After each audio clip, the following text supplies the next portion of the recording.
We are live. All right. We are live again. A little recap from our last game, A Long Night. The party evaded a polar bear, picked up a new friend by the name of Izumi. If I mispronounced that, correct me. Izanami. Thank you. And ended up evading a fight with a ice golem, but killed off some hungry dead that came up from underneath the ice. Had a long night's sleep. Saved some penguin Aarakocra from dealing with whatever was south, but woke up to see that the ice golem was Jason Voorheesing its way over a hill towards them. It seems like it does not need sleep. Oh, yeah, it's not. But I mean, you look out there, it's probably half a day behind y'all. I mean, like, the only reason you're picking this thing up is because it's super shiny. Super shiny? It's super shiny. Like, it covered itself in both baby oil and glitter, and it's just picking up all the stars in the night sky. Are you sure a pole wasn't involved somewhere? No, but there was certain music and Japanese letters around it involved. I don't know if that's better or worse. Okay, so we have two options. We either keep going, or we stand and fight. If we fight, I'd like to make sure we have terrain that's to our advantage. I mean, I'm down with either option. I think if we keep going, it seems like it's got like a magical locator to hunt us down. I'm worried about. I don't know that we can outrun it in the long run. Or it seems like it's following northern trails that have been well established by sleds. Oh. Okay.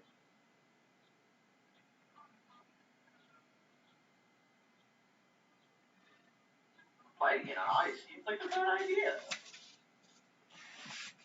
It does have a habit of throwing big rocks.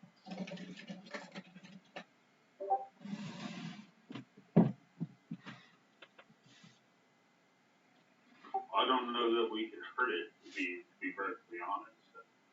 We can keep going. I feel like we can keep our pace. There's really no reason to exalt ourselves. I mean, if it's half a day behind us, we just have to kind of keep going and not lollygag. See, who has y'all's map? We have a map. You do have a map.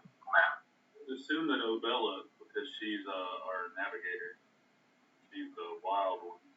Who? We have a map. I guess I have the map. I don't remember when we got. We got it the first time around. You have the big map, but you also have the little map that is the map that you are on the screen. Okay, I guess we'll say I have the map. Okay, give me a survival check.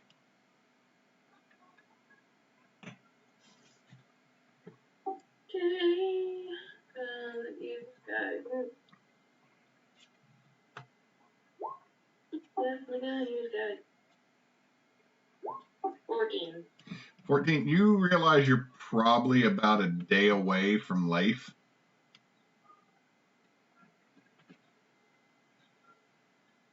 Well, we're only a day away from the next town.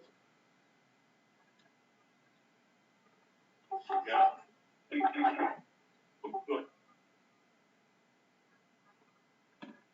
I agree. Let's just go ahead and make the best time we can. Wait, if we rested at this? Yeah, y'all have had your full rest at this point. Oh, okay, then, yeah, let's hitch it up and let's go. And I'm going to tie Nilvac seatbelt style into the sled. Whoa, hey, whoa, watch your hand. Ah! How are you falling out, eh? I understand the reasoning. You need to handsy though.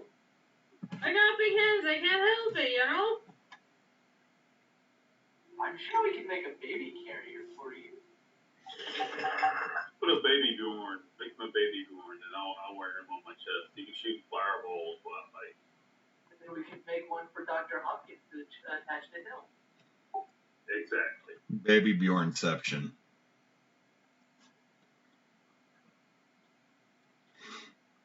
You Now, can't stab me through my rabbit gnome armor.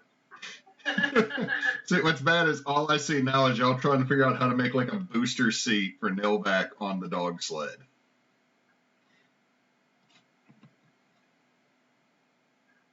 Like the whole 5-point harness buckled down type thing. But really, I feel like the reality is you just tied him to the back stand post. I mean, I didn't like hog time. It's just so he's stable in there. All right, so y'all are going to try to outrun the ice golem. Yes. Give me an animal handling check and 3 survival checks from the other party members not driving the dog sled.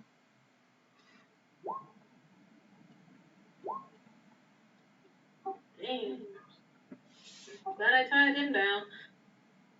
Let's see. Animal handling, the guidance. Where are you? Oh no, that's a 9. 2 of the dogs run off before you can even get started. They're just playing in the snow. Hey, get back here! The Guys, come on, we gotta go. There's a big thing coming. The rest of y'all got underneath the blanket and we're good. Nilvac, your tush is a little cold because, I mean, you can't fall off the sled because, I mean, it's, you're tied to it. And I'm assuming you're doing prestidigitation to repeatedly keep yourself warm. Oh, absolutely. I'm the heater that's in this sled. Okay, so Olabella, try to get these 2 dogs.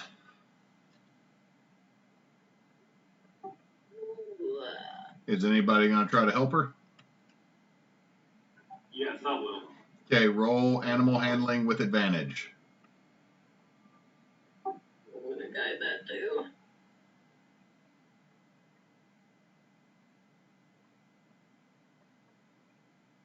Did it go?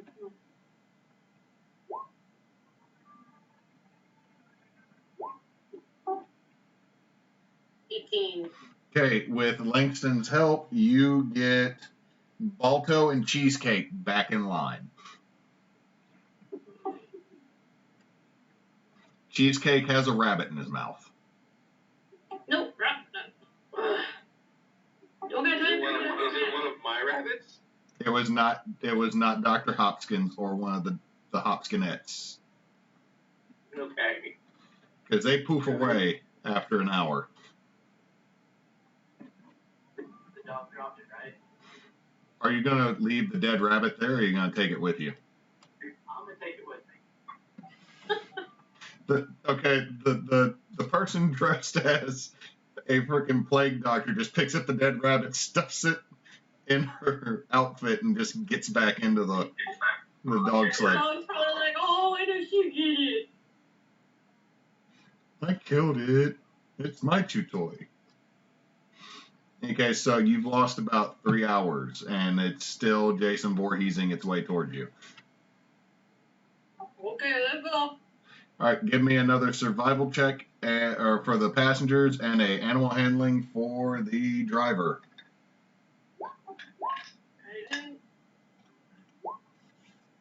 Oh my god! That's a 6. What the hell? Change your dice. Yeah. Nilvac, you have to untie yourself because you have to go pee. Yeah. Izanami, you got to go use the restroom as well. Langston, you're like, come on, folks, and the dogs get loose. All the dogs get loose. So, I'm gonna pull off some jerky and go, here, puppy, puppy, puppy. I'm gonna pull up the rabbit. Okay, so who all's trying to regather the animals and who is taking care of nature? I'm definitely gonna help get the animals. I rolled a 10. You roll what? I rolled to pits. Okay, roll me a d20.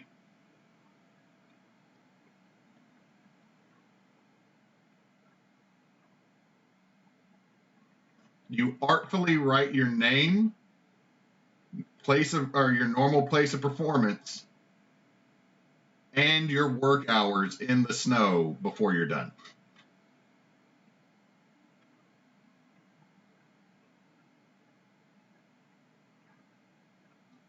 It's always whatever. You don't need it. You just literally made a billboard for yourself for performances. Just stop the eye, and there we go.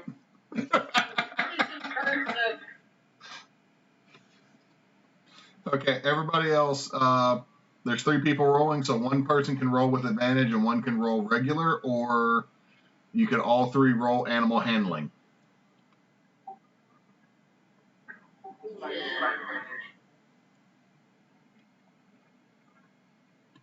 You're rolling with what? I'm just regular roll. Okay. I'll support Bella. I'm sorry. So are we all rolling an animal handling check? Nope, you're rolling at advantage. I'm rolling advantage? Yes. Oh, okay, I go. No, God. Oh, thank you, God. 25. Okay. You're able to get the dogs all up and make. Hey, you get the tukuses over here and get back on this sled now. You see Moose bring back a moose. Moose? No. The moose. Can't carry that. The moose is not dead. It's just following Moose. No friends. This is business. No friends. Roll an animal handling check to see if you can tame Moose.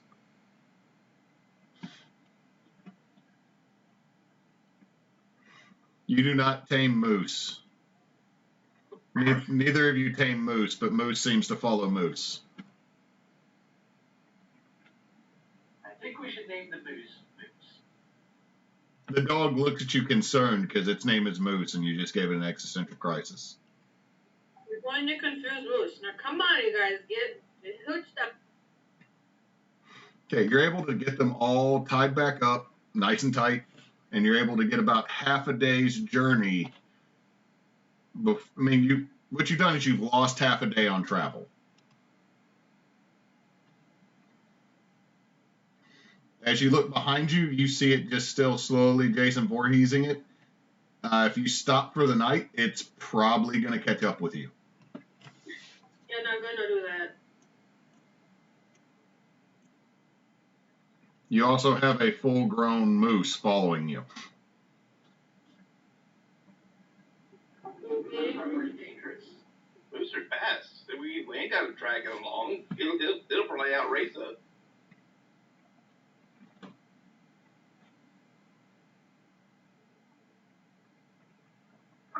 Yeah, I guess we got a moose following us. That's a thing.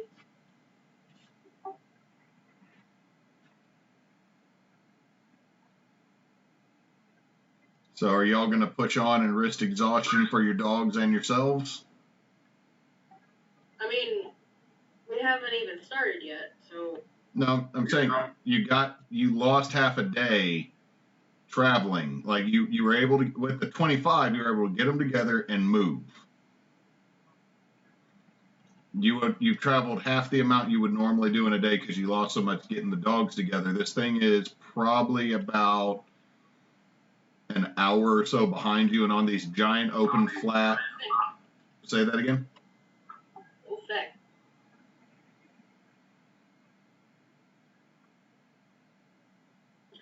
Yeah, we need to try and get to civilization. Okay. Sorry, Langston. Do we want to risk this exhaustion and just push through, y'all, or what do you want to do? We kind of don't have a choice unless we want to fight it.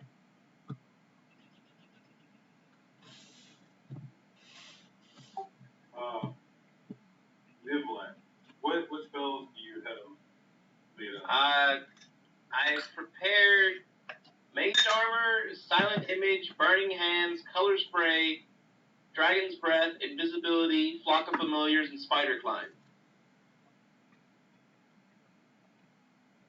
Okay. What is Nami? What's your class?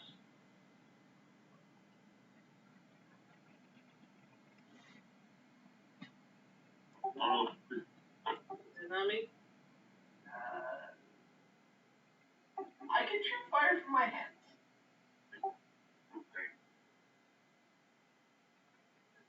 I have a small fire spell that just kind of genetic. I don't know what my swords will do. I think my swords will break what they'll do any damage. So I guess, what do you want to do? You want to keep pushing? I think we don't have a choice. Alright, well. Can we, looking at the map, can we make it to civilization if we push? Yes, but you will all suffer a point of exhaustion, as will your dogs. I think we're gonna have to risk it.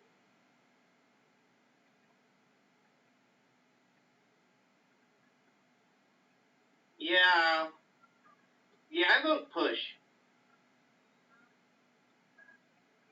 Alright, well, I guess we're pushing. Let's go for it.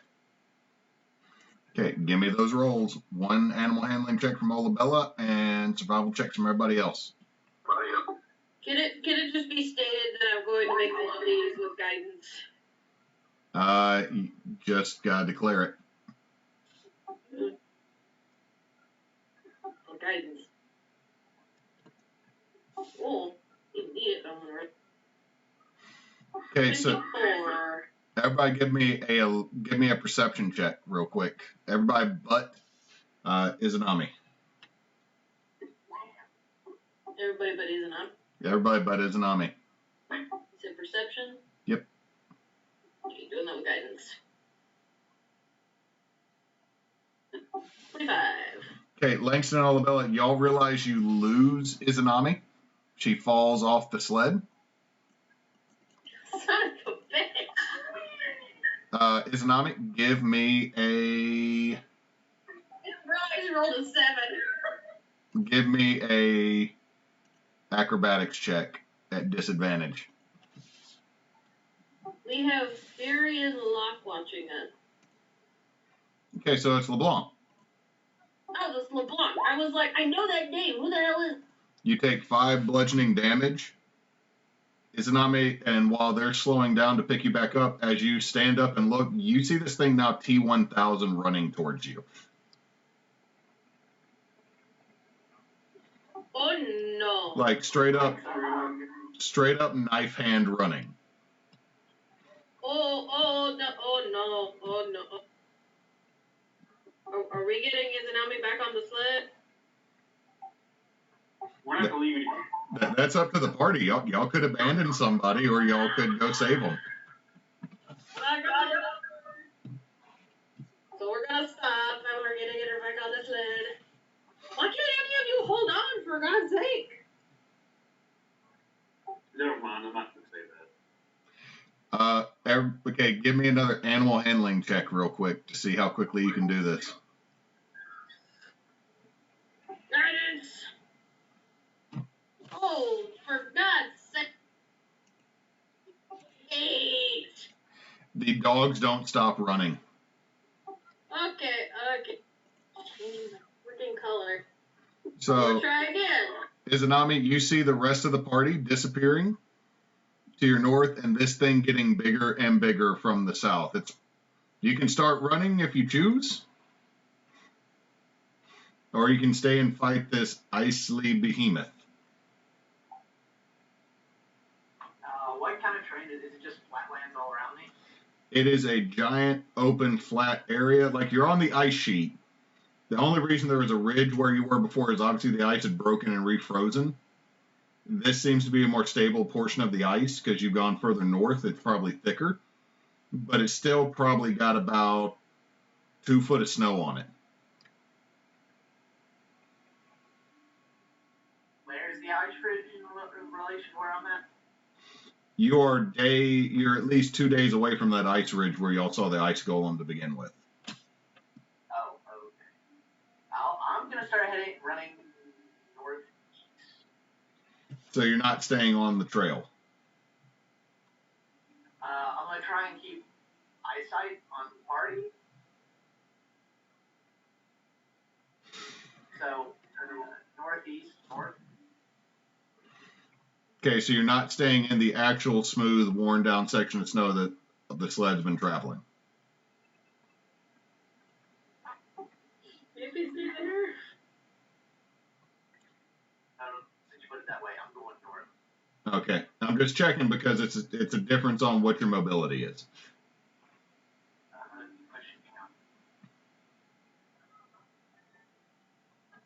Can I try and make them turn around? Here in a second.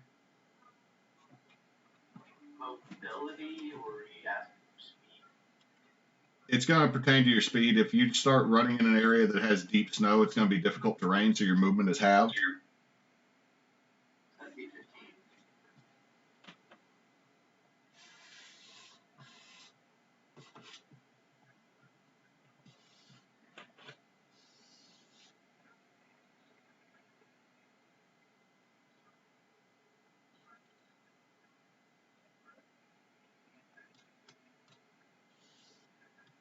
So where are you heading? Head north. Okay. So you're moving your full movement, 30 feet. It's just steadily charging. I'm gonna look back and see what I see. I can. Give me a perception check.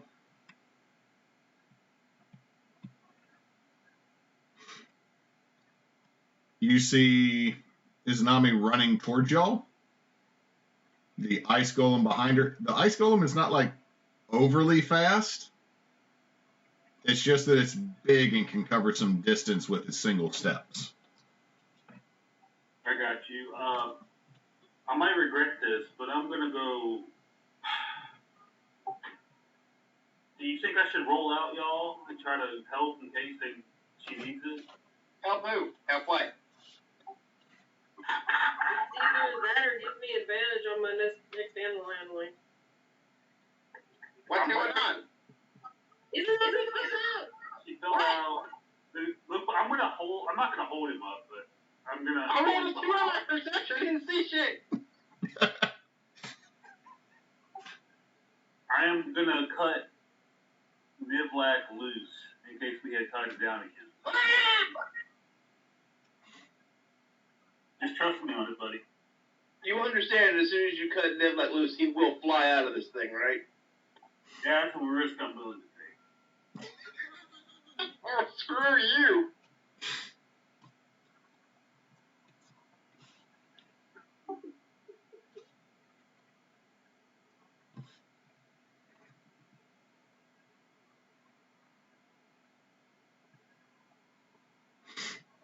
So you've cut Nivlak loose. What y'all doing? Alright. I'm trying to make the dogs turn around. Give me another animal handling check. Guidance. Oh, that's a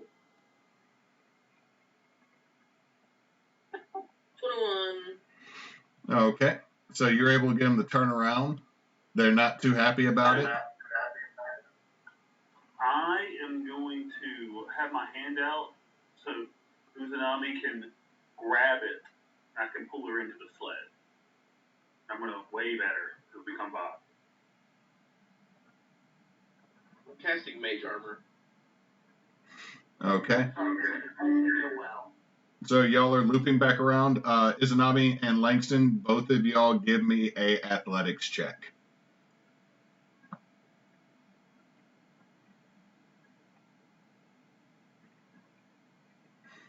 Y'all zip by her and she just slips right through your fingers, Langston. This thing is probably about a quarter of a mile behind you now, Izanami.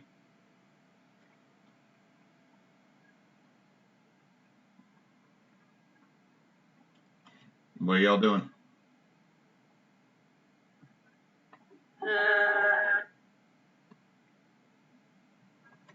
So, You loop back around, you're heading north. I guess. What? I'm gonna Throw try the and stop dogs him. down. I'm gonna try and stop him. Okay, try to stop him. And... Oh, yeah. Yeah, they come to a stop, but all of them are pretty anxious. Like Moose even looks over like, "Are we almost done here? Are we done here? Can we go now? That's scary." No, we're waiting for a friend. Just chill out. Balto looks over like, "Stole cheesecake's rabbit though."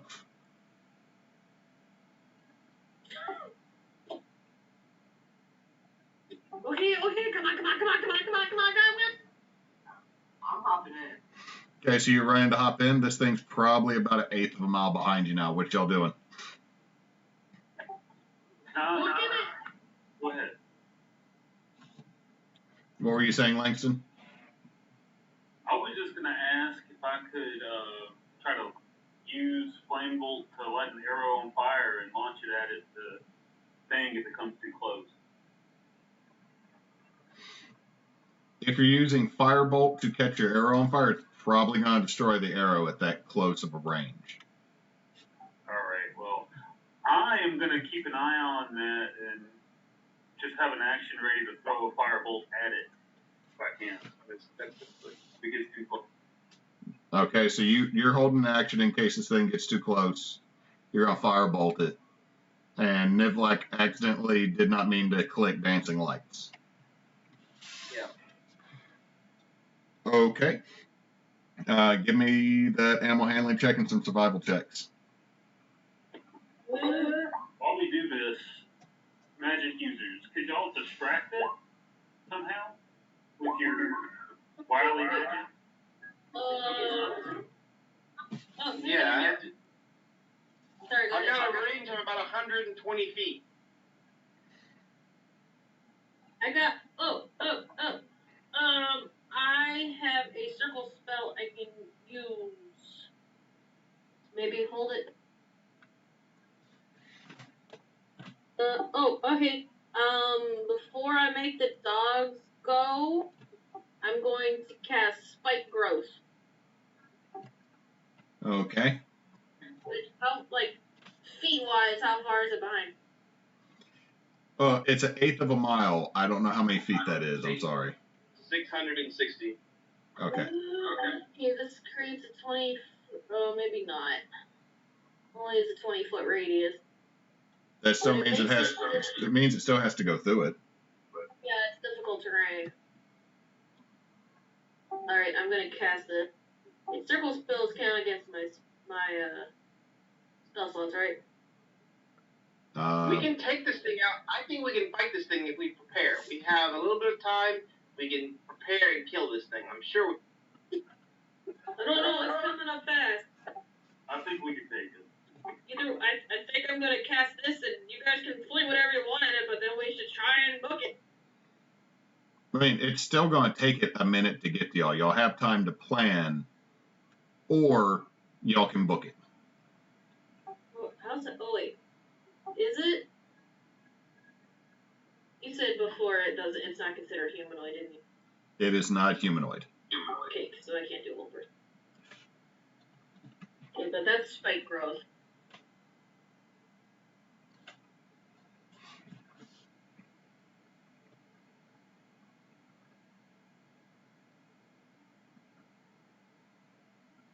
I just realized I haven't picked hardly any of my spells.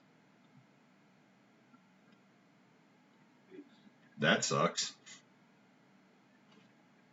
I just realized that for 5 spells. Okay, select.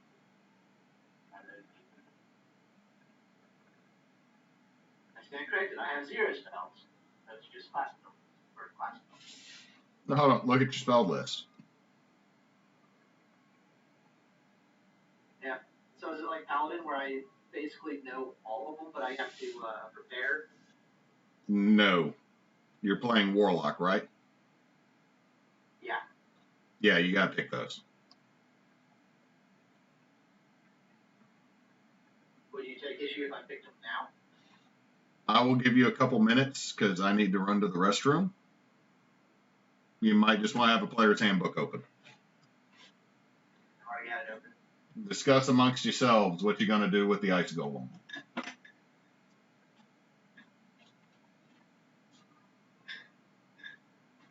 Well, I should probably, run up to it and keep it in place while y'all hit it with whatever you have to hit it with. I'll keep it still.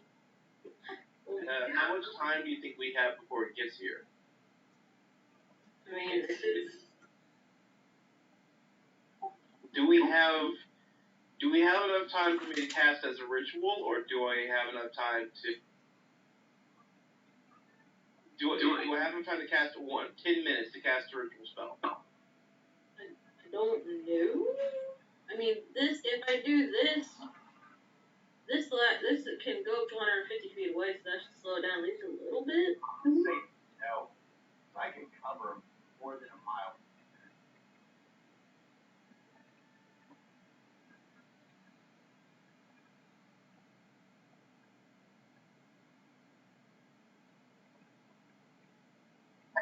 Yeah, he's probably not far enough for a 10-minute ritual. Like, it changes up what I can do if I have if I can get 11, then I could maybe I could get something really good. I could try to distract him for that long if you like. I don't know how long is the round of combat. 6 seconds. Sorry, I'm back. I heard the question. Novak, you were asking how far away it is? Well, no, I'm asking how much time do we think I have? Because if I have a ritual I'd like to set up. Okay, so give me I don't know if I can cast as a ritual though. Give me an intelligence check.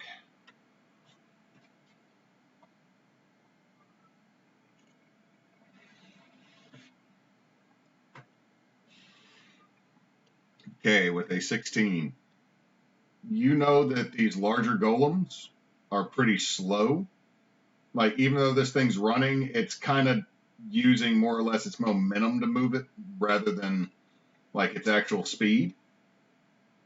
And you're figuring that about every 6 seconds it moves about 25 feet.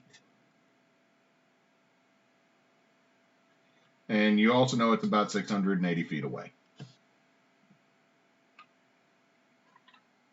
And the spike growth will likely slow it down because it either has to go through it or it has to go around. Yep. Well, dang, it doesn't actually have. Okay.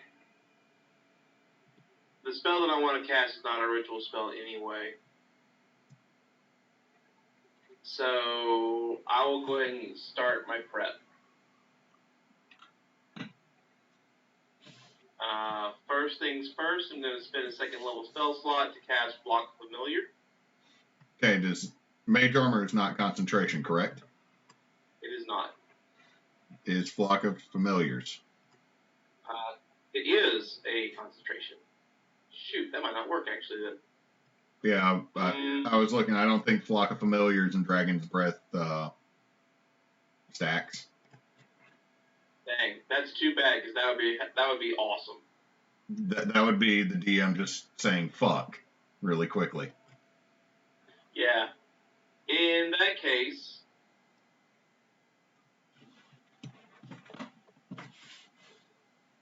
yeah,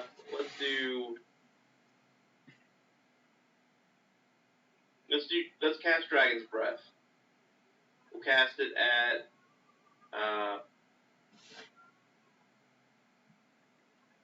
we'll cast that at level 2 and give that to. Does anybody else want to breathe fire, or because it uses up an action to do basically burning? Yes, I do. All right, cool.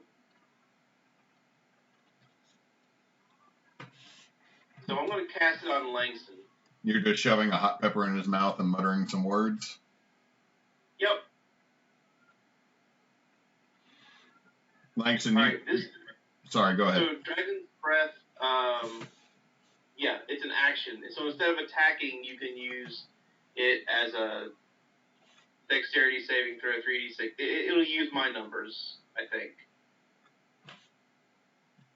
Yeah, it uses your DC because you're the caster. Right. And that's concentration. I've already got Find Familiar up. And that's... Oh, wait. Minor Illusion is a cantrip, and mine's a special one, where I can both the image and sound. What are you going to make? I'm going to make an exact copy of myself 30 feet in front of me. That Novak just turns around and waves at you happily. Yep. All right, and it's just a cantrip, so I just want to have the minor illusion set up at the beginning of the fight, so it has a duration of a minute. So, however, like a minute before the fight starts, I like to put that illusion.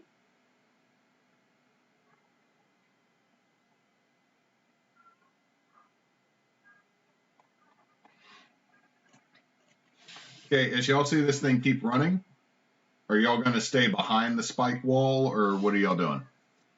Are you moving away from the spike wall? I mean, I'm casting it, like you said, it's like 600 something feet away, so I'm casting it as far ahead as I can. I definitely am. I want to be the first one to engage it. Okay, so spike growth, you can cast it up to 150 feet from you. Yeah. Okay, so y'all see Olabella create this nasty thing of jagged black ice spikes ahead of y'all. There's, hang on, wait. It says something about it, this guy's...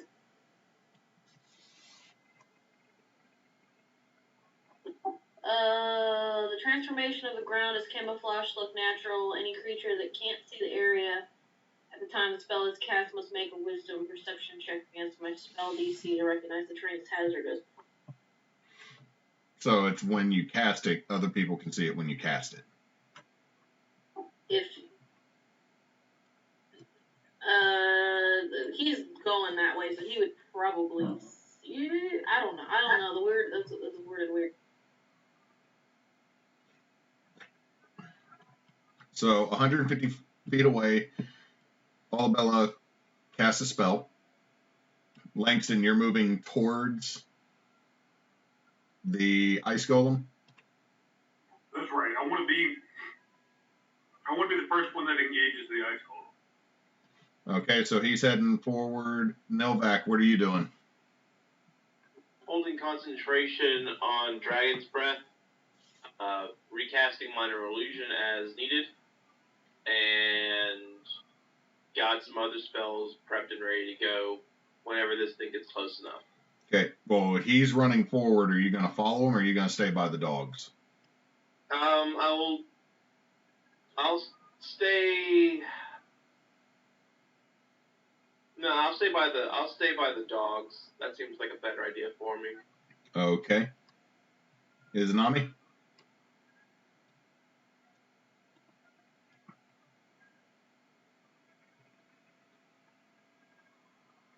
I'm gonna stay 10 feet behind Langston.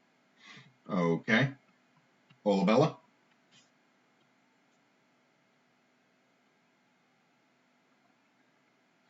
Two of your party members are running forward. Novak seems to have the reins to the dog sled.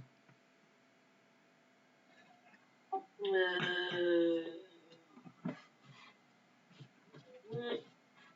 I have no range. Are you letting the two party members that are charging forward know you basically laid a trap? Yeah, I let them know it's there. Okay, so that they don't run into it. Yeah. Do I see the trap? I've told you, like, it's 150 feet ahead, and it's like 20. Okay. So, like, 140 feet away from you begins a trap. It's like a 20-foot radius. but it's like 115 feet away from where I am. Are you gonna move? He can take a little damage and slow down a little. Okay, are you gonna move forward, Olabella?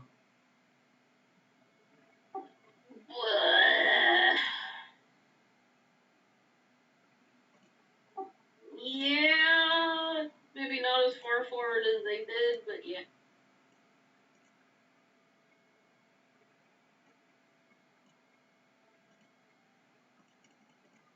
I am gonna tell the dogs to stay where they are.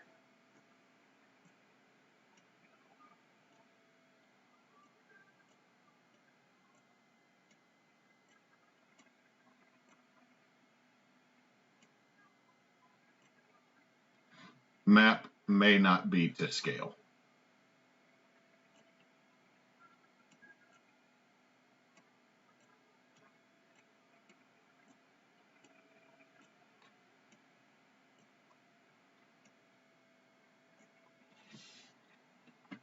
Okay, so how much damage does your spike growth do? It is 2d4 piercing for every 5 feet it travels, and it's 20-foot radius. Does it have a save? It does. It has a save. It says if it doesn't see the area, it makes a save to see if it does. Okay, so it needs to make a. Well, it says that it does it. Okay, it's what it says is any creature that can't see the area at the time the spell is cast must make a wisdom perception check against your spell save DC to recognize the terrain as hazardous before. Does a 17 beat that? My spell DC is a 13. Okay, you see as it's charging forward that it actually jumps and clears your spike growth trap. And it is still Jason Voorhees running. So let me get some initiatives after I race everybody out. Remember to click your token for initiative.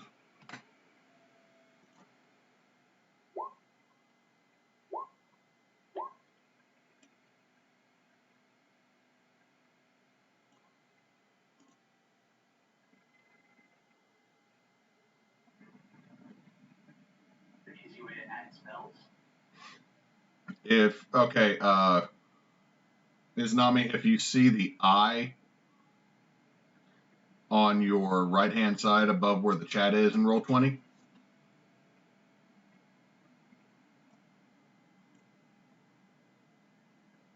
Do you see that? Collection?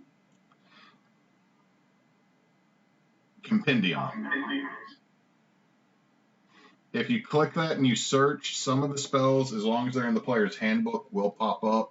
Spells like Frostbite that are from Xanathar's Guide will not pop up because you nor I have bought that book on Roll20. And then I just click the little down arrow that adds it? You drag it onto your character sheet.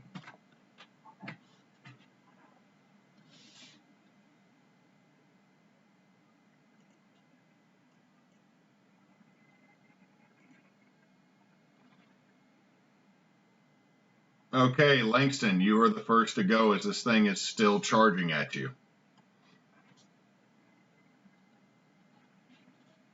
How far away? Did I not move y'all to the map? You did. Okay, you are. Dr. Hopkins got 6 on initiative.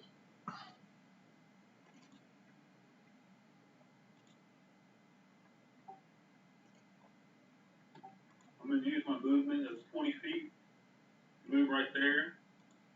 I'm going to breathe Dragon's Breath on it.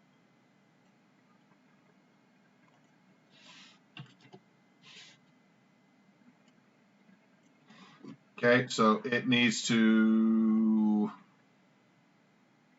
make a dex save, correct? Correct. DC 14. Pass. So it takes half? Correct. Okay.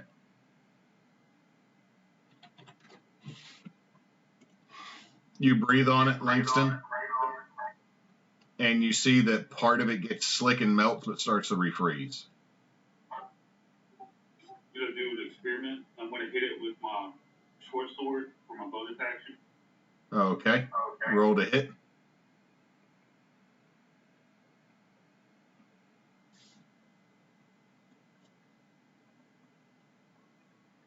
That'll hit. Okay, so 6 piercing. It does not, like you swing across Langston, it does not have the same effect as when you cut through flesh. You feel your assumptions are correct that if you keep smacking at this thing with regular weapons, they may eventually break.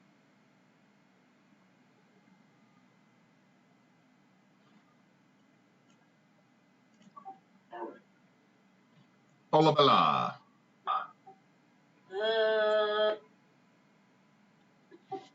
You use a ways away there. Yeah. Hang on 1 second.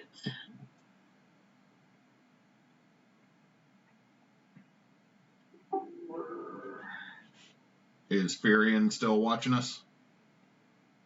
No, I'm reading something.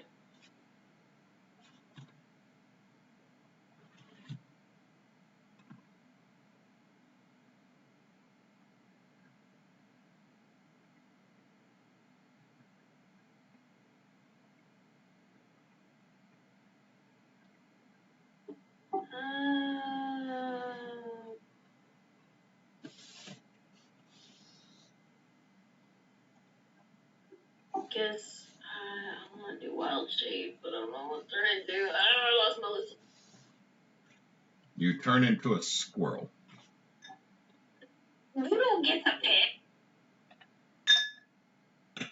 I think I can turn into a wolf.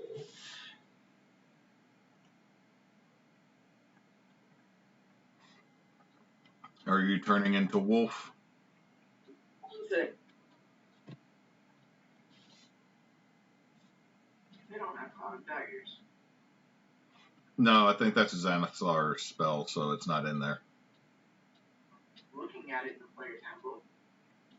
Is it in the play? Wait, yeah, it is. I know that not all the subclasses are on Roll20. It's between clone and cloud kill, just level 2 conjuration. It's weird what is and isn't free on Roll20 from the player's handbook. Yet you can occasionally pull crap from the Rick and Morty guide right now. I'm just gonna manually add it in. Cool. Yeah, I don't know what else I was looking at. Hang on.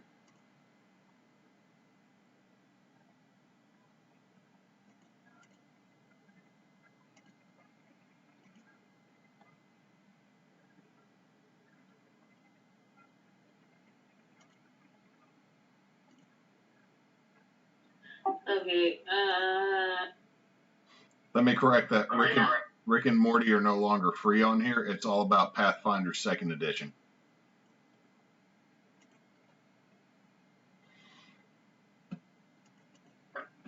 alright, I'm gonna use wild shape and turn into a wolf. And I'm gonna move 40 feet.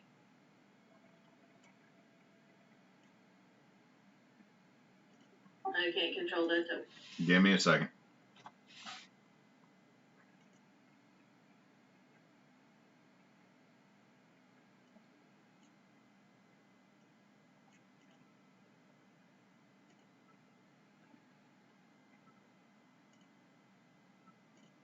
Just use that one, Olabella.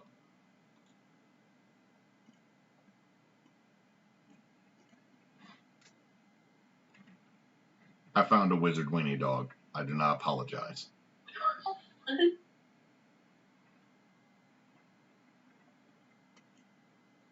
is a wizard mini dog.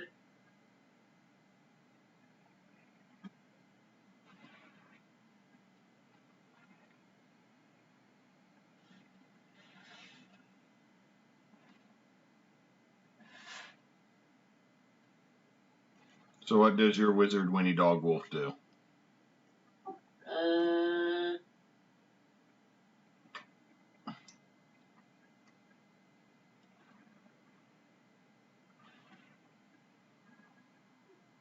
I don't think I can do anything else besides turn into one and run up on it. Okay, so Langston, you see a slightly blue, fayish looking wolf come running up to support you. Hell yeah. Nilvac. I'm going to just stay with the sled, try to keep the dogs from running or doing anything. I have 120 foot range. So 5, 10, 15, 20, 25, 30, 35. Actually, let me just use it. Oh, yeah. 65 feet. Perfect. I'm a firebolt. Okay, so you're going to throw a firebolt. Roll to hit. That will hit. He's kind of big.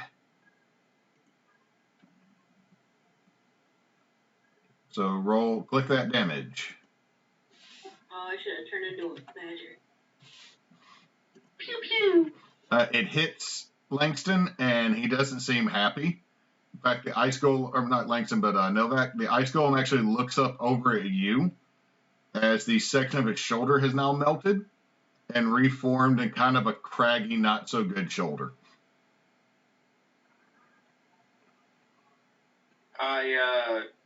I bring up my finger and I blow the smoke off. Dr. Hopkins. Dr. Hopkins is going to hop his way over to our plague. Can you move Dr. Hopkins? There we go. Yep. Okay, so Dr. Hopkins is gonna sit there, and yeah, he's gonna plop right beside. Okay, Izanami, at the start of your turn, you now see that the little blue bunny is next to you. What do you do?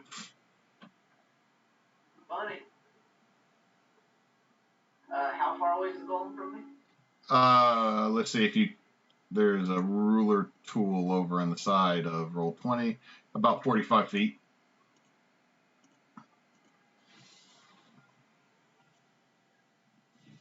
Is he engaged in melee with anyone? No, because Langston only blew fire on him. I hit him with one short sword too.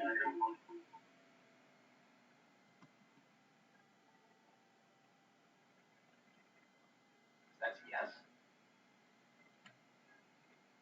Yeah, we'll go with that. Okay.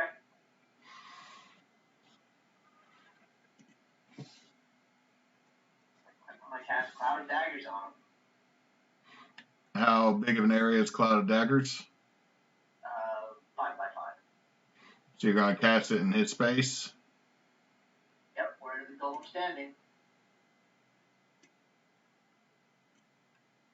Okay.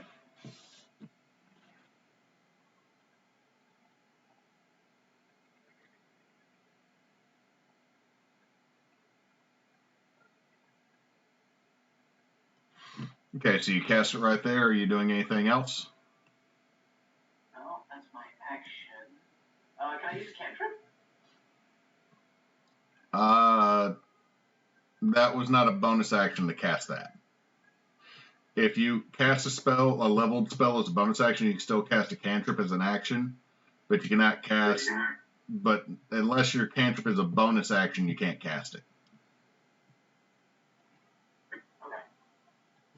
And we're still in difficult terrain? Yes. Well, you're on the trail, so no.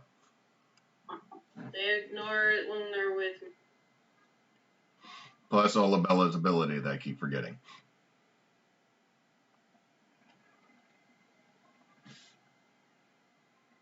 Okay. I'm just gonna move there then. You're going to leave Dr. Hopkins out in the cold? Okay, he can catch up. He's a bunny. He's much faster than him. Okay. Roll your 4d4. Because it does not get a saving throw on this, does it? No, it does not. So it's just 44. Yep. 4d4.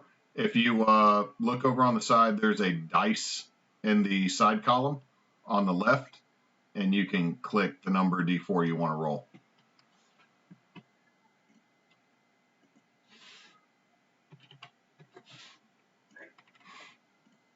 Okay, so you hit that.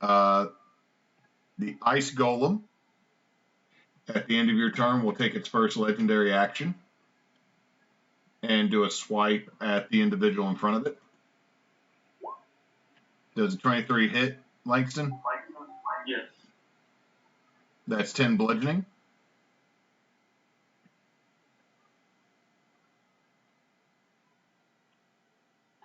Noted. Shit. Cool.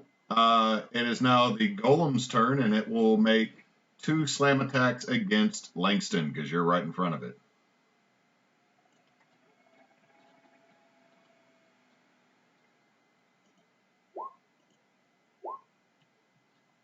The first time it slaps you and it goes to punch where you were and misses, but the second one, Langston, 13 bludgeoning as it comes back and hits you straight in the gut. Give me a strength save. A strength? Strength save, yeah. You remain ungrappled as it moves to right here. It looks like it hit you and tried to grab you and like it was about to try to yeet you. Okay. It's your go, Langston.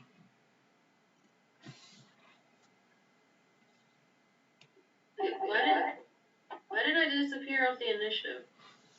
I still have you on there, but you're now the magical weenie dog picture. I moved your token to the GM level in case I have to bring you back onto it as the Olabella token. Okay, I go after it. Yep, it's still on my screen. But what I'm going to do is I'm going to breathe fire again. Okay, it needs to make a dex save. It does. That's a fail. Niv-Life rolls it. Oh, I can okay.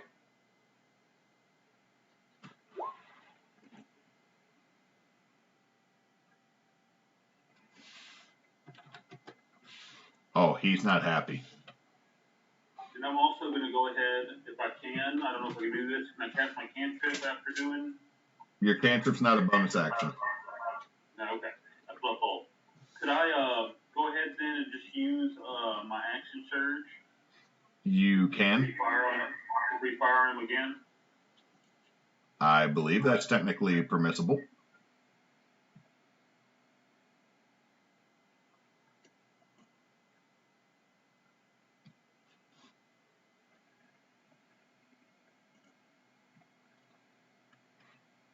Give me a second, folks. My computer's being slow.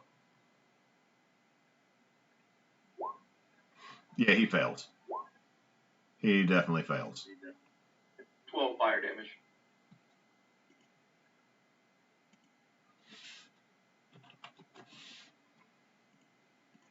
Oh, he is definitely not happy about that. In fact, he'll use his second legendary action to miss trying to grab you. What you doing, Langston?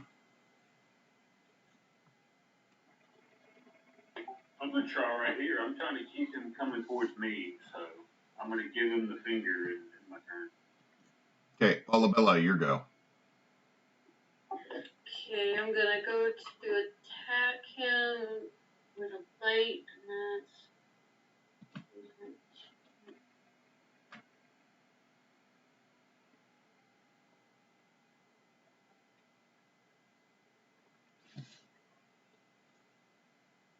A 19 will hit.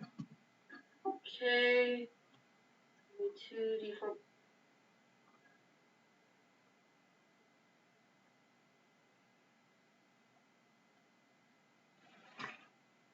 Okay, that's 8. Piercing, and he has to make a strength save. If he fails it, is he grappled? He is prone. He is immune to prone. Well, fuck. Okay, you're using his last legendary action before his turn comes back. I need both of y'all to make a dex save. Langston and Olabella. This is thing 6. Plus 2.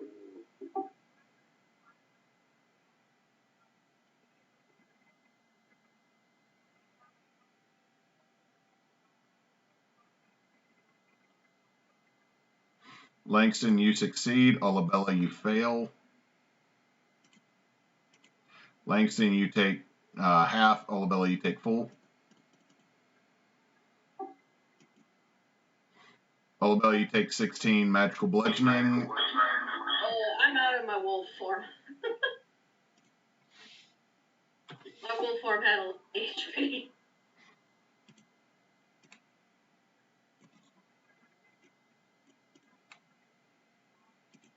How much So HP does your wolf form have? 11. Okay, so you take 5 damage. Langston, you'll take 8 magical bludgeoning. Noted. Novak. Wait, hang on. Okay. This is a bonus action.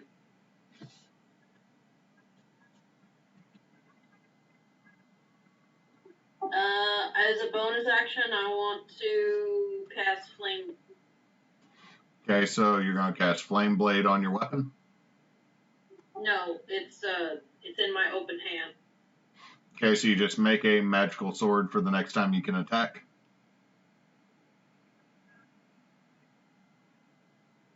Yes. Okay, so next time you can make an attack, you can use Fiery Scimitar Blade. No. Nelvac.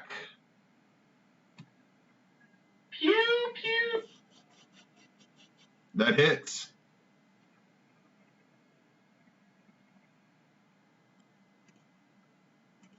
Pew pew.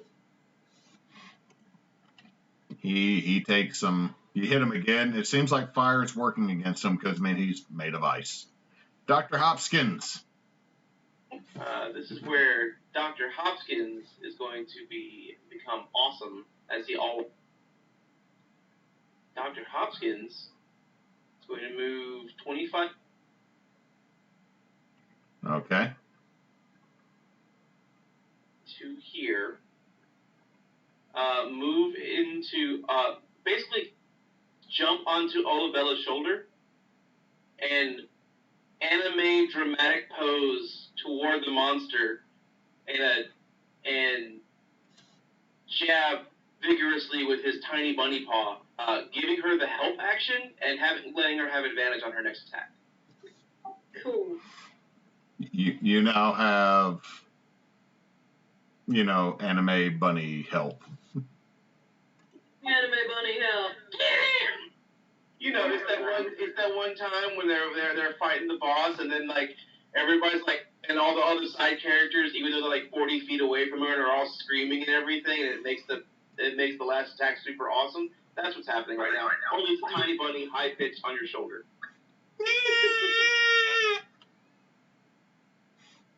All right.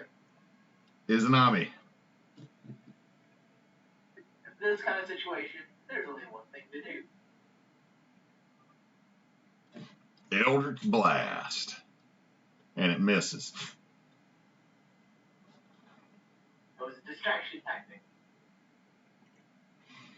Okay, the Ice Golem is going to make its normal 2 attacks.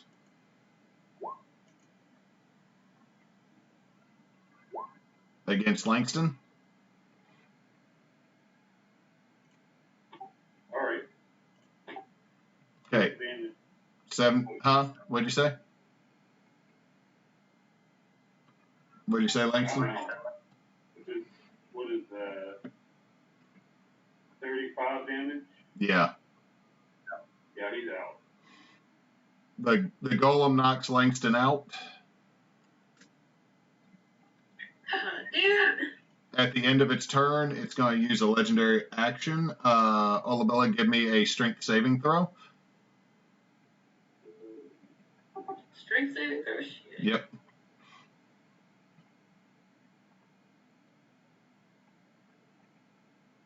Nah. It picks you up and throws you straight at Nilvac. How did it throw me 50 feet? This boy has some bonuses to strength. Son of a...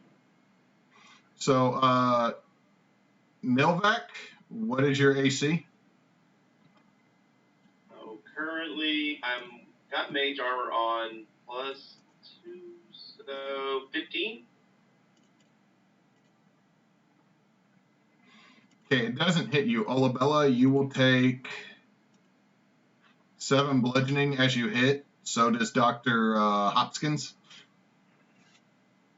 Oh, well, Dr. Hopkins will go poof then.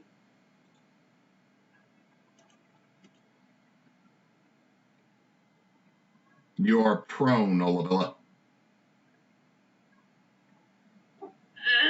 We should have just kept going. Langston, give me that death saving throw. And I can't heal him because I got heated. That's a fail. Mark it. Olabella. Oh, son of a bitch. That's gonna move. Wait, I have to get up. Yep, half your movement. Half, of course. So that's 30. That's 15. Oh, yay, I can move all the way.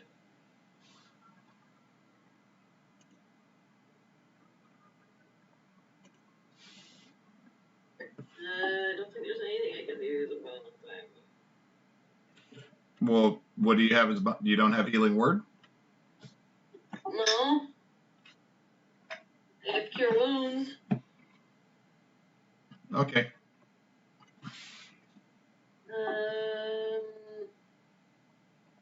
Hang on. Langston, did you leave roll 20? I'm coming right back. Okay. Oh, I should have gone invisible earlier. Arrgh! Yeah, what will I do? Nilvac.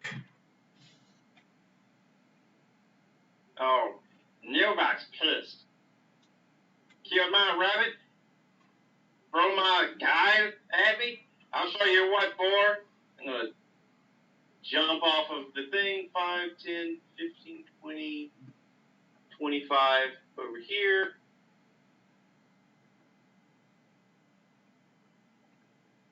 All right.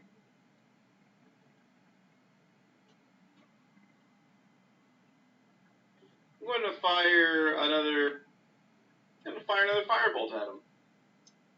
Okay, roll to hit.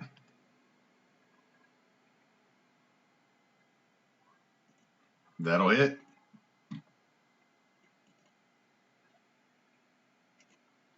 Ten damage. How do you want to do this? Just blow a hole through it.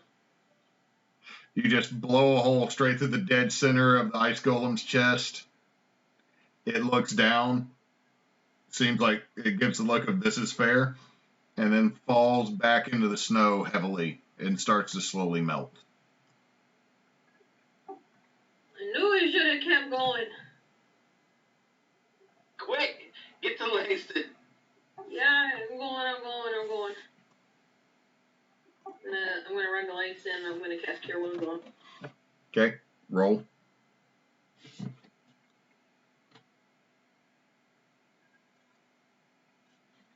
Roll 10. Langston, remove that failed death save and receive 10 HP. Your face hurts a little bit. All of you hurts a little bit. My skull hurts a little bit. Your pancreas hurts a little bit.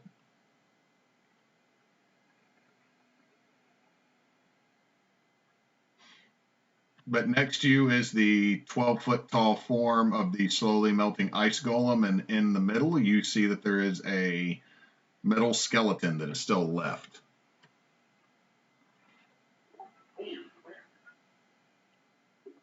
Metal skeleton? There is a metal skeleton left in the melting bits of this. Is anybody investigating this thing? Yes. I'm gonna assist whoever.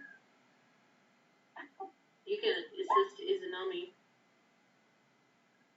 I'm gonna make an investigation with guidance.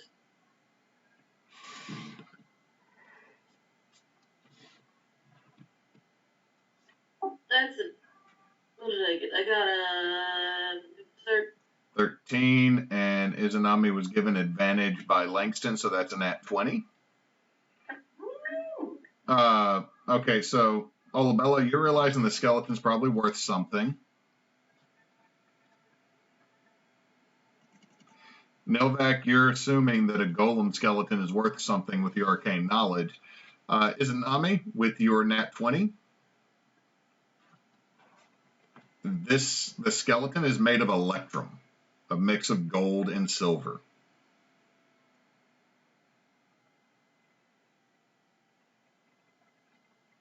It seems like its skeleton is almost linked together.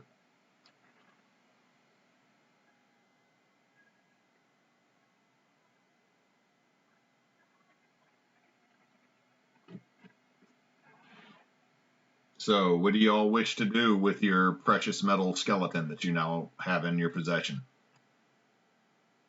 If Izanami will tell y'all.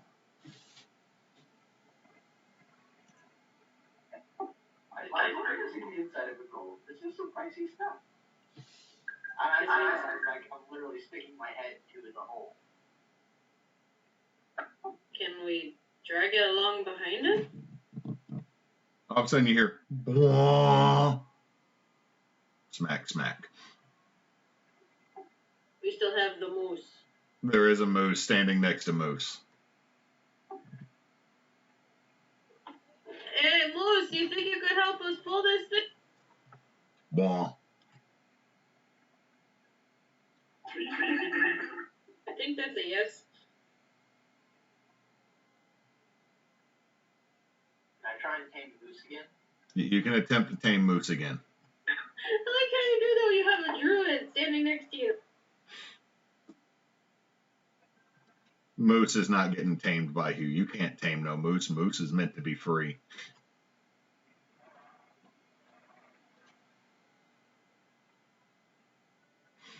So the moose, are y'all going to try to tie the moose to the skeleton? Well, I asked the moose if it was cool to help, so I'm hoping, trying to get him to come over so we can have him drag it with. He seems like he wants you to drag it to him. I'll try to drag it to him. Okay, give me a strength check. Is anybody helping? If y'all are helping, Langston can roll at advantage. I'm going to cast guidance so you get an extra d4.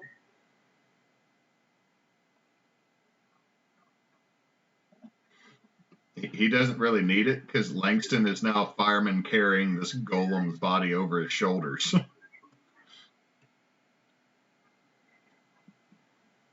Like, knock me unconscious, will you? I will tote you.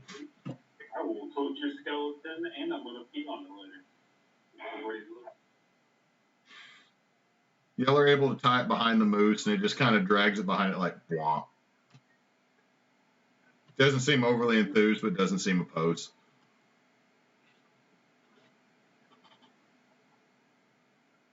Hi, Basket.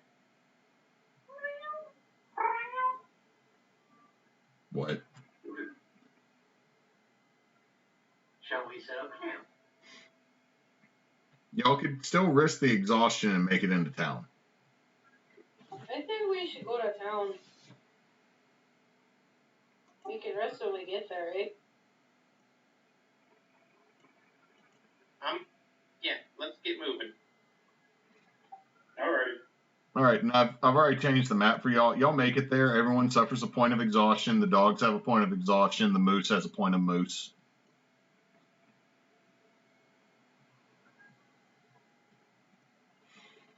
Everyone just sees y'all. There is a small wooden palisade around the town because the town's up on it seems like kind of a Mott and Bailey build. Like the majority of the towns at the top of this hill where a stream seems to have been frozen running through. And the palisades are lower, and as you get to it, You see several penguins-looking Aarakocra looking at y'all. What's your business?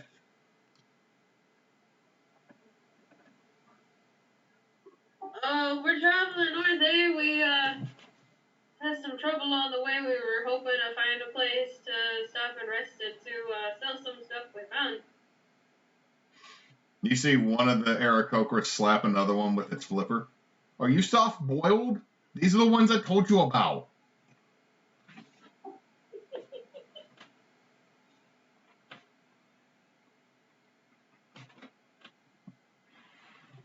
He's soft-boiled. Before I forget, on the way there, I did say the skeleton was made out of electronium. Electrum? Yes. Yeah. So everybody knows. The moose is dragging probably 500 pounds of electrum behind it. We're gonna sell this thing? Could be useful. Maybe there's someone who makes coins here, or possibly could be sold to a blacksmith, maybe.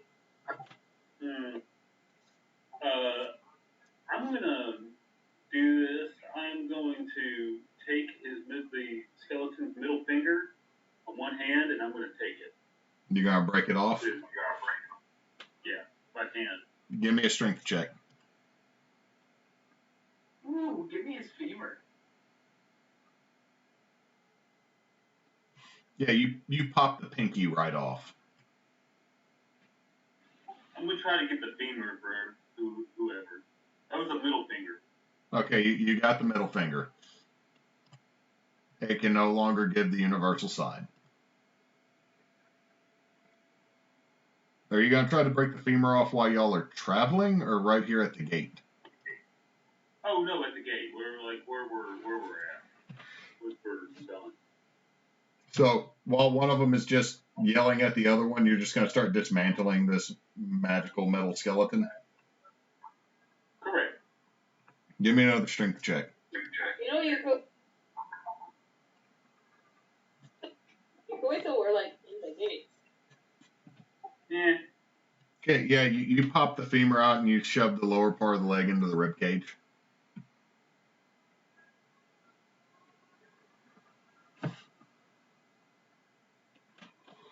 And within a couple minutes, you see the palisade gates get opened, and there's probably about 3 of these small Aarakocra on the other side, kind of motioning for you to come in. All right. As y'all get in, one of them looks at you. Hello there. I am really Pebble Pinchel. I have a cousin that has moved further south that's been adventuring. You might have heard of him. But I'm just his cousin, really. Our parents didn't really like me. So, yeah, got named that. But, What is his name? Really. It's spelled R-I-L-L-Y, R-I-L-L-Y.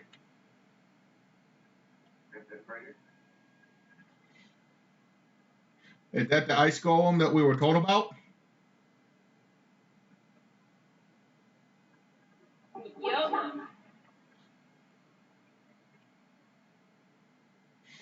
Oh, that is so good. We have been preparing our defenses for like a day for that. We don't have to deal with it. So if you take it to the wardle, then they'll probably give you some money. Oh, that sounds good, yeah.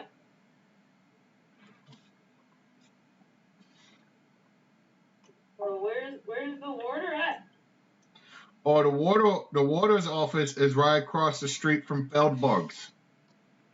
Okay, where is that? It has a big sign that says Feldberg's.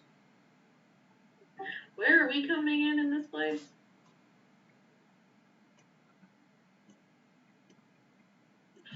Okay, is there a good place for us to stay the night?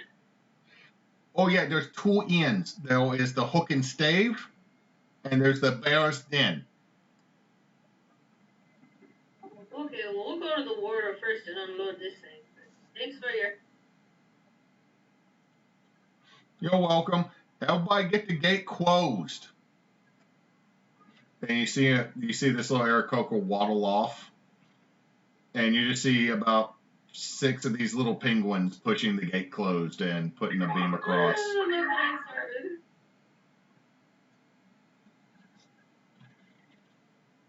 So I will drop y'all's tokens on the map.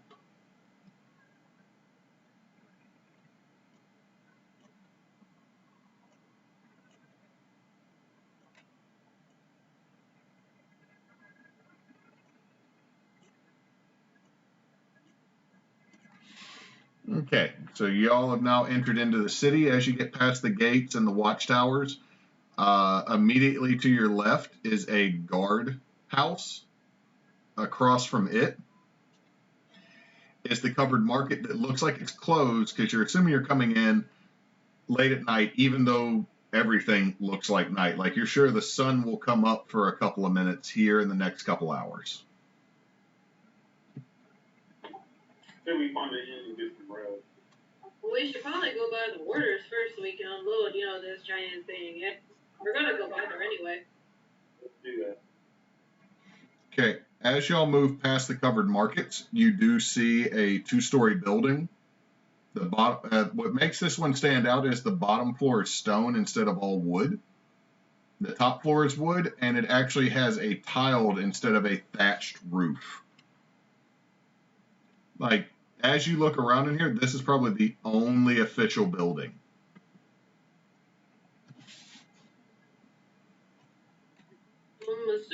I'm assuming that's the warders thing.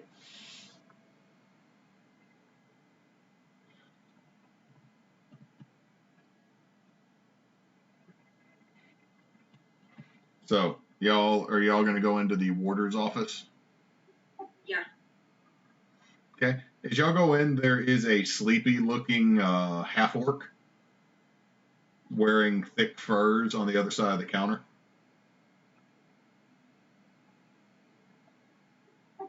Hey there, we're looking for the warder. What? Huh? Hi. Hi. Are you the warder? He rubs his sleep from his eye. I'm the deputy. My name's Gary. Holds out a hand to shake yours. Hey Gary, can we talk to the warder, please? And I shake his hand. Oh, he's asleep right now. It's late.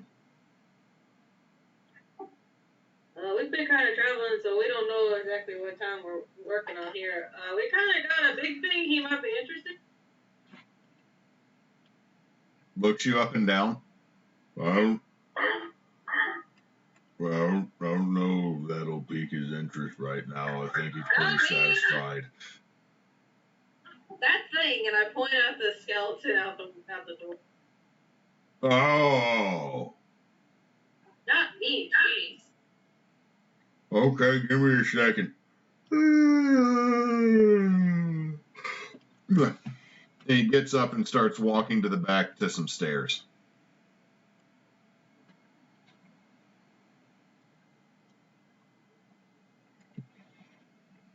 What are y'all doing in the I'm going to peruse the office. I'll tag along with you. Okay, so as y'all are looking through the warder's office, about 10 feet into the building, there's a very large wooden counter that blocks off anything other than like this little swinging door on the side that allows you to go back. As y'all look around, just as a cursory glance, there's a halfling at a desk further back. There's a cage in the back of the room. Well, I should say a cell. There seems to be some stairs that go up and down. Anything else in that, you will need to give me a perception check.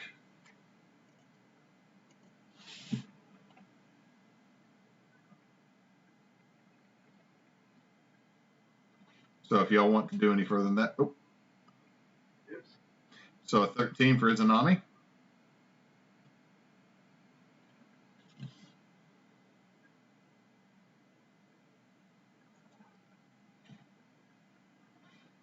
Milvac or Langston, are y'all going to do a more intense look around, or is it just cursory? I did. I rolled one.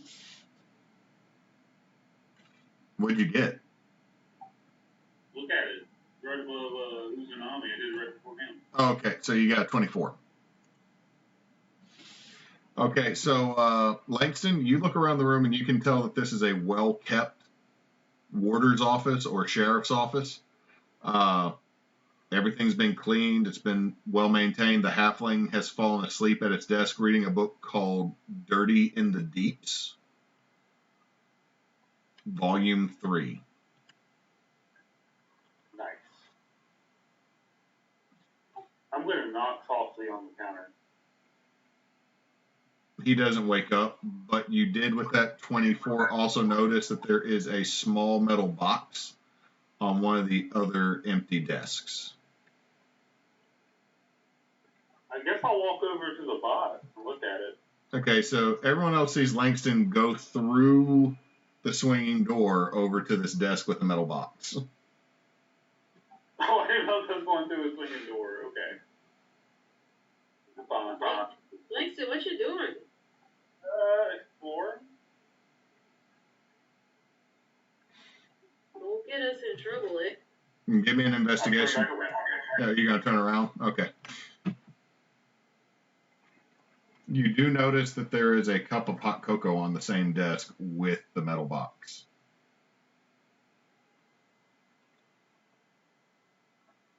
I don't take it. Okay. So shortly after you get back through the swinging door, the half-orc comes down, goes over and drinks his hot cocoa, and you see a rather heavily clad in furs water genasi that seems to have frost forming on its face. As they approach you and go, Gary, go get the fire restarted in my chambers, please. Oh, sorry, sir. You look like you're not taking the weather so well. Hey, one moment, and will you allow me to cast a spell? He just kind of stares at you with this, and all of a sudden you notice there's an icicle forming off of his nose. Yeah. Hold on a second, and I'm going to use that same prestidigitation trick that I've got to warm his clothes up. You see him warm up, gain a little bit more, or they warm back up, gain a little bit more color, and looks at you. Oh, thank you. Oh, I hate being stationed this far north. Anyway, I was told by Gary that you had something I might like to look at. Ooh, that's toasty. Yeah, sorry to get you out of bed like that. Our internal clocks are kind of messed up from traveling, but, we ran into this ice golem on the way into town. We kind of warned some of your guards about it, but we kind of took care of it, but we brought its skeleton back with us, and it's kind of interested, and they told us you might be the one to look at it, and maybe think it's worth something. Oh, yeah, it's definitely worth something. It's just not to me. I pay for bandits and ice walkers, and goblineers. While all this is happening, Novak is in the background casting prestidigitation, just keeping that warmth going. Oh wait, what am I doing? There's a fireplace here. Yes. Oh, snap my fingers. Point at the fireplace. Okay, it lights up, and he looks at you, nods, and goes and stands over by it. Oh, sorry. It's I caught a cold. But condition being this far north and everything. But if you go to Feldberg's in the morning, they might buy it. There's also Dr. Ween. Dr. Ween's into weird stuff and magical things, and so. Where's this Dr. Ween? Oh, he's in the shop next to the hook and stave. Is there any way we could maybe keep this here tonight so we would stay safe? It's kind of a funky thing to carry around. Oh yeah. Jerry, wake up, Jerry. See the halfling wake up. Y'all help them get that in, and we'll hold it in the cell for him until the morning. I can't do anything for you at the hook and stave, but I can probably get you a room for the night at the Bear's Den, just because that would have been an ass and a half to deal with on the trails. Well, yeah, we appreciate that. Yeah, okay, give me a second. I'll write you a writ. And just, you hear him quickly writing something out as he sneezes again, and then slides across this thin piece of parchment. Bless you. I would like to know more about this doctor. Dr. Wayne's next door to the Hook and Stave. I'm not going to explain him to you because he'll do it for himself.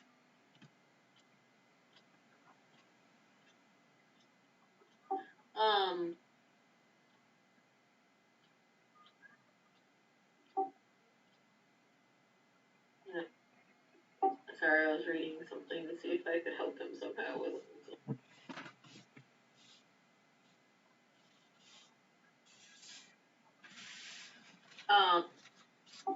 I'm going to druid craft a little bit of chamomile in my hand, like the flower. I'm going to hand to him, I said, and I'm going to tell him, the stuff's not going to grow this time of year, but if you make some tea out of this, sometimes it helps with your sinuses and stuff. Oh, thank you. That'll be great. Thank you. Boys, go ahead and get that in. I'm going back to bed.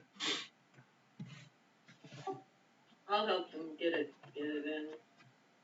Okay, and y'all are able to throw this, 12-foot metal skeleton into the jail cell like it's done something wrong, missing its femur and a middle finger.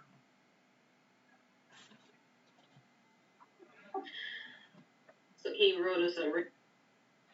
Yep, you have a writ of stay at the Bear's Den, which is on the other side of the creek. Alright, well, thank y'all very much for holding that for us till tomorrow. No problem. We need to go bed down for the night.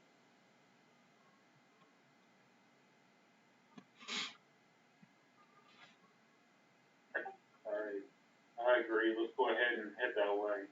Langston looks pretty bad at this moment, doesn't he? In his point.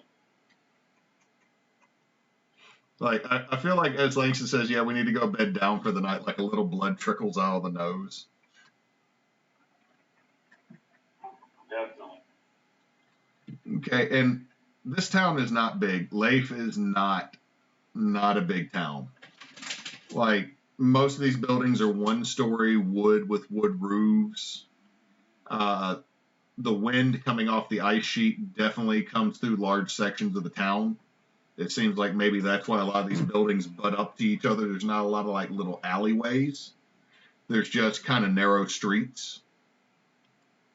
Also, you're noticing as you go through, there's not a lot of windows in town, probably because glass is hard to come by up here. But as you make it through, there's a small wooden bridge that goes over the frozen creek. You walk past the Hook and Stave, which seems to have closed down for the evening. There's not even a lantern out in front. But as you get closer and closer to the Bear's Den, you hear a raucous amount of music and laughing. Yay. Just in the right place. Sounds lively. As you make it to as you make it to the front door, the door opens up to the creek side. There is a large sign that has what just looks like a cave entrance in the Bear's Den. As you enter into the front door, you're immediately blasted with warmth from two roaring fireplaces. In the middle, there is a square stage that has a tiefling bard dancing around singing a rather raunchy song about the King of Faj, who is far to the south and nominally the ruler of this region. Something about a nose looking like a carrot, but something else being half as long. There is a dwarf, the hairiest dwarf you've ever seen behind a counter, with the exception of its head. The top of his head is completely bald, but everything from about the ear line down is just almost like you shaved Cousin Ed's head. And there's probably about a dozen people in the room clapping and laughing, and you see a couple of young half-elven men delivering food to tables and dancing around as the song is playing.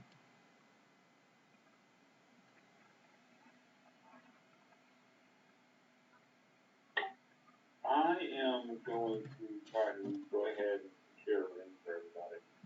What hurt? I just wanted to. Okay, so, I had stepped away for a moment. What did we do about the dogs?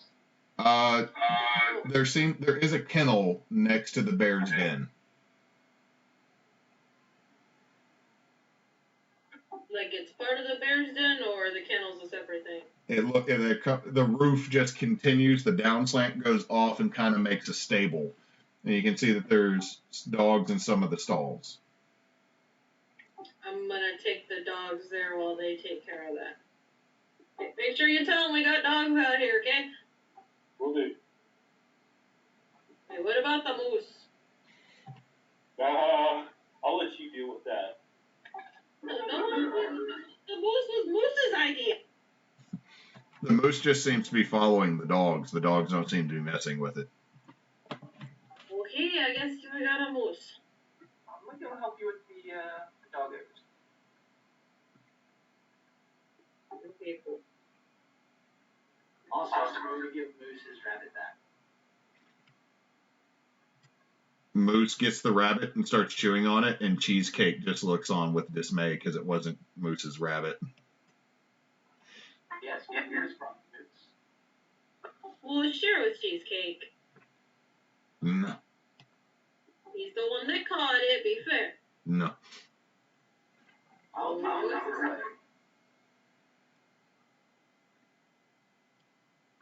We'll share with your brother. Begrudgingly shares the rabbit with Cheesecake. Good boy. We're gonna bed the dogs down and I guess see if there's room for the moose. Okay, you get them into a stall, and it looks like you're supposed to get a lock to lock the gate, so the dogs and the moose that's just standing in there with them now. Okay, well, until we go back in and get a lock, I'm going to,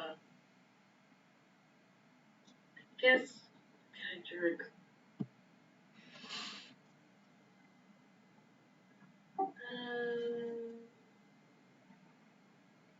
Oh, just wait here. I'll go get a lock. Okay.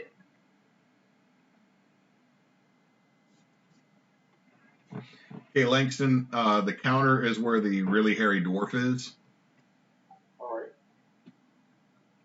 Okay, so you're just going to walk straight there?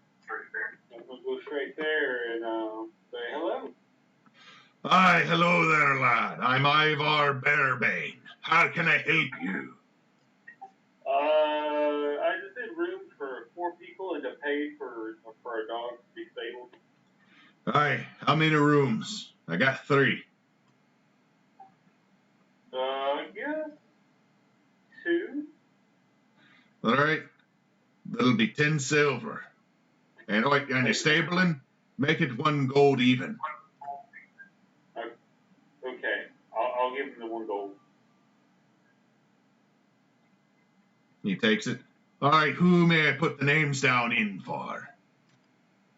1 under Langston and 1 under Bella. Aye, all right. He puts over 2 keys and puts a brass lock out for you. Thank you. Also, your rooms are underneath on the 2nd floor down below. I don't have any above ground rooms. I apologize. They're going to be a mite bit cold. All right, you got fire pits down there, though, right? Aye. Do you need firewood or did you bring your own? I guess I'm gonna need firewood. I can probably, can I jerk craft like what? That's another 3 silver. I'll toss some 3 silver. The whole time someone's holding on to a writ where this would not cost any money. You didn't show him the writ? He doesn't have the writ. He doesn't have the writ. Someone else has the writ. I handed it to him. Would you have given it to the good doctor? Or given it to Izanami? Yeah, okay, I'll be like, oh crap, I forgot to give this to Langston, take it into him, eh? Just like kind of slowly peer around the corner. What? I forgot to give him the writ, so we don't have to pay around it here. Go. Hi.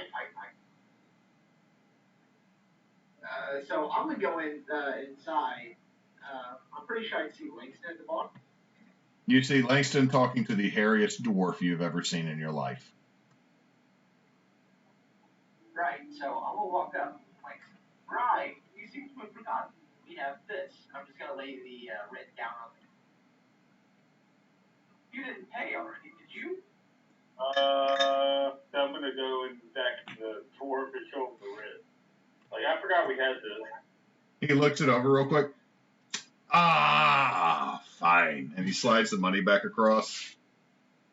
Thank you for being understanding, though. Ah, happens all the time. Not really, though. By the way, I got 3 rules in this establishment. You're on time for meals or you don't eat. You leave my boys alone. They don't take no sass. And you don't piss in the fireplace. You don't have to worry about any of that. Just say that. Milvac's already doing one of those. Is he? No, not really. Did we lose Milvac? No, I'm still here.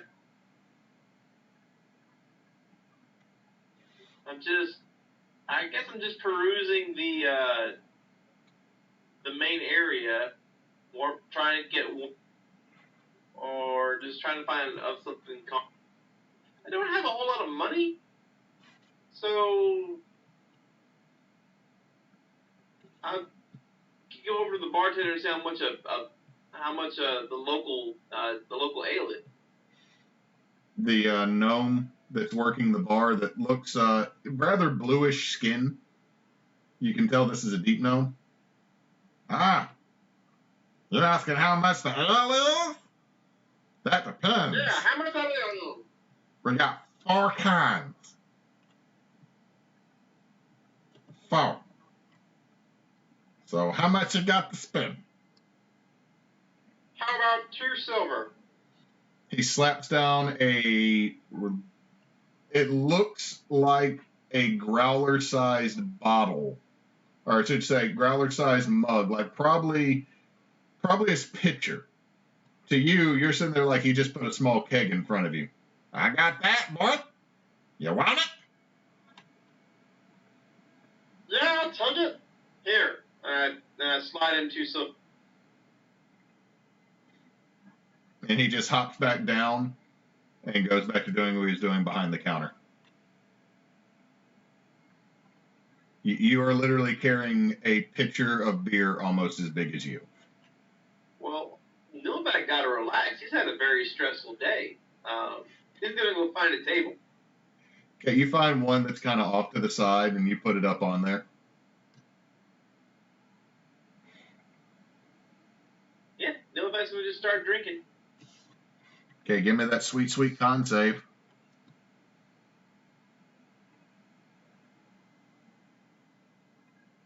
You were given a straight up mug of Everclear. Hang on. That's dexterity. Oh, okay. You were straight up given a mug of Everclear. Just straight, clear moonshine. This is not ale. That deep gnome is a dick, and you're kind of drunk. Woo! Is anybody taking Olabella the Lock? Yeah, after watching the gnome down that entire bottle, I'm going back outside to I don't think he downed the whole thing. I'm saying he took a good gulp. He's a gnome. He's drinking a pitcher of liquor. You never know. Dwarves are short too. Yeah, but dwarves are beefy. Also, humans aren't going to down a pitcher of straight hard A unless there's something horribly wrong with them.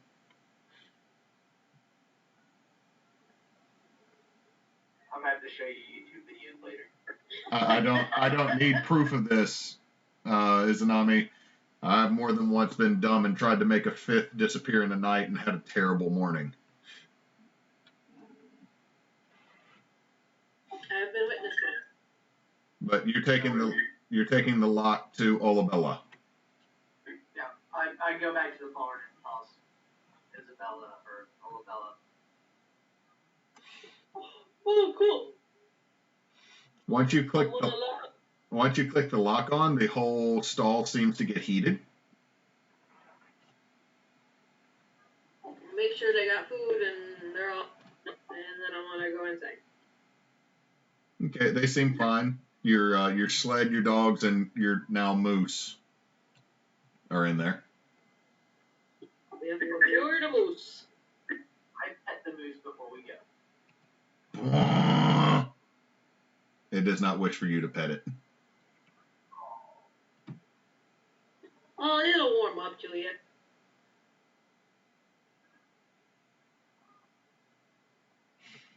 Okay, so just like I described them, Olabella, you get in, the room is very warm.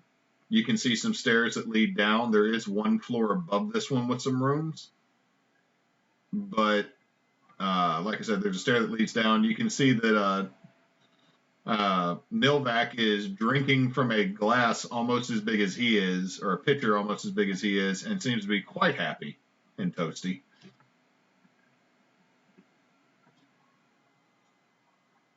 I seem to be having a conversation with somebody.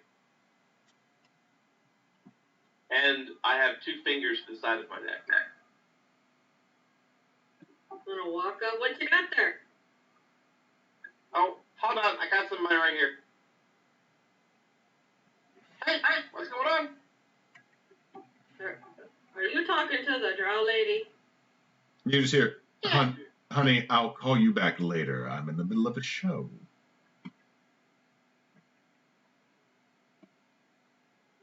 Just, drunk dialing. You just hear a deep throaty chuckle. I'll talk to you later. You're into some weird stuff, little man. You need to get out and live a little, I think.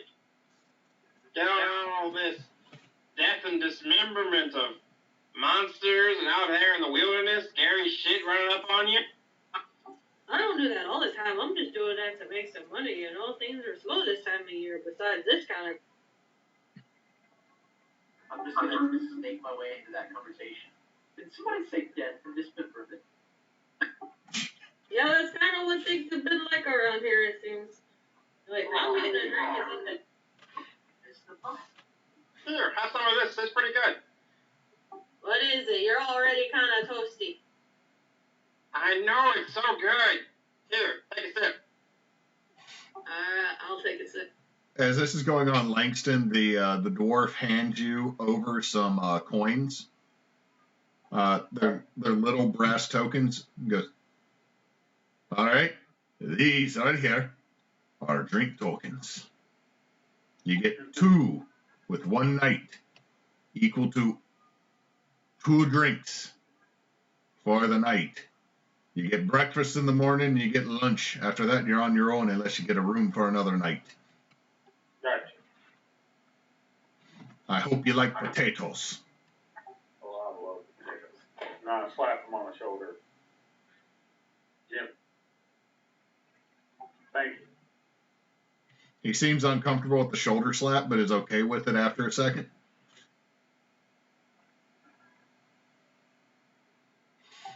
All right. I'm going to get a drink and, actually, I'm going to go to bed because I'm half dead. And I'm going to go tell everybody, y'all have fun. I give them the drink there. Okay, so Langston drops down 8 drink tokens on the table. Well, hell yeah. Do we know the explanation behind them? Yes, Scott, I tell them to you. I tell it to you. I'm nice and thirsty already. You can hear. I'll just distribute my other 2 coins there to somebody else.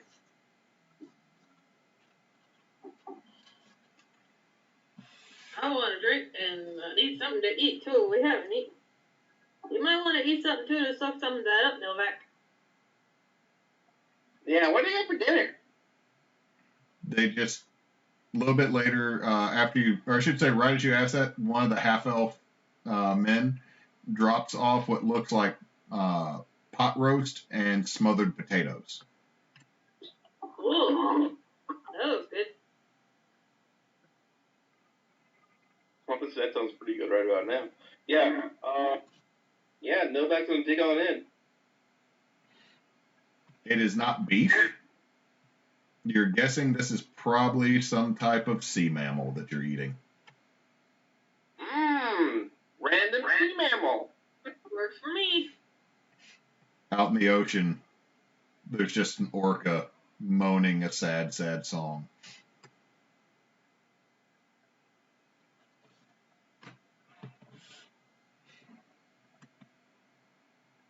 But that don't affect y'all none. Nope, don't care. Eating. Hey, you gotta survive. Okay, so if you are drinking this evening, I need you to roll a Constitution saving throw.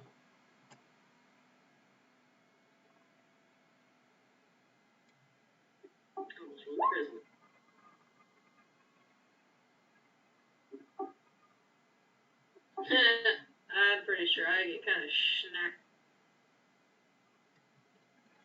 Izanami, are you not drinking?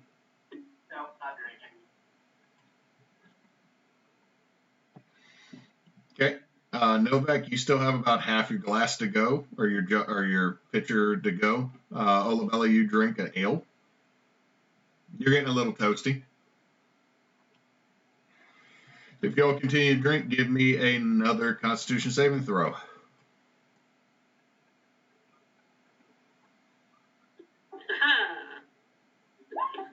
Fairbog. Olabella, you maintain the level that you're at. Novak, you pass out at the table after finishing off that pitcher and eating all your food.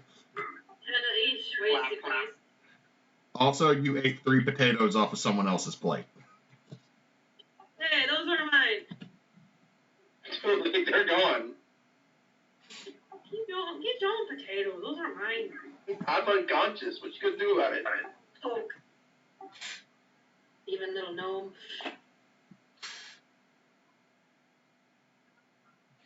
Okay, so Novak, you're going to wake up tomorrow and have a -2 to everything. You don't have a point of exhaustion, but you definitely have a hangover. Bella, you will wake up fine. So if everybody wants to restore their hit points, restore their spell slots, double check everything, we're going to take just a short little break. Hewitt, it's 9:30. I gotta take Kelsey back to her job to pick up her vehicle. Okay, well then we can end here for tonight. That seems like a good stopping point. All We right. forget what time it is. Our internal clocks are also messed up. Yeah, I barely know what day it is. I'm slowly moving my schedule back to regular schedules. Waking up at 7. Yay. Yep. Sleeping in like that is still nice. Anyway, thank you everybody for watching this stream. I hope y'all had as much fun as I had running it. Night. Night, y'all. Good night.